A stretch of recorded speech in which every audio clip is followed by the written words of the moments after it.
বিপ্লব কুমার দেবের মুখ্যমন্ত্রী হিসেবে থাকাকালীন বিপ্লব কুমার দেবের যে জনপ্রিয়তা সেইটার নিরিখে আপনার কি মনে হয় যে একটা বাড়তি দায়িত্ব চ্যালেঞ্জ? আমার মাননীয় মুখ্যমন্ত্রী এবং আমার সভাপতি হিসাবে আমাদের কেমিস্ট্রি এত স্ট্রং ছিল, এই বন্ডেজ সারা জীবন থাকবে এবং আপনারা দেখবেন কিভাবে আমরা কাজ করছি সবাই মিলে। ওনার নেতৃত্বে আমরা নিশ্চয়ই কাজ করব। স্যার আপনার প্রতিক্রিয়া। অমিত শাহ মহোদয়কে অনেক অনেক সাধুবাদ ধন্যবাদ জানাই।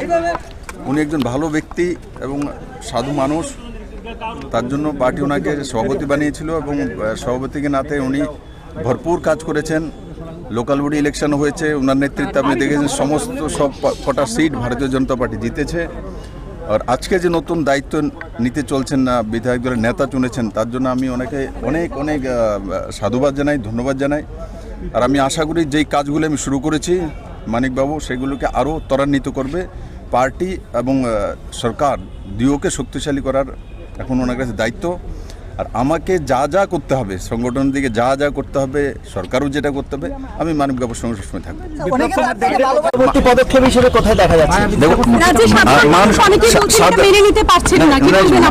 মানুষ আমাকে ত্রিপুরাতেই দেখবে, গ্রামে গঞ্জে শহরে যেভাবে আমি ঘুরি, পার্টির কার্যক্রমে যাই সেভাবে আমি যাব। আমি মানুষের পাশে থাকবো, ত্রিপুরাকে আমি ছাড়বো না। ত্রিপুরার মানুষকে যেই ত্রিপুরা দেওয়ার আমি অঙ্গীকার করেছি সেই ত্রিপুরা নিশ্চিত পাবে।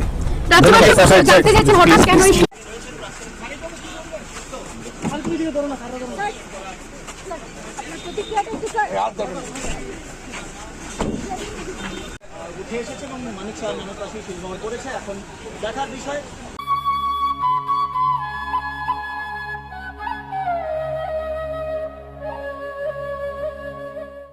Nursing por inamo chungoi tongnai joto class 12 pass khlaijak mare kising song kaham college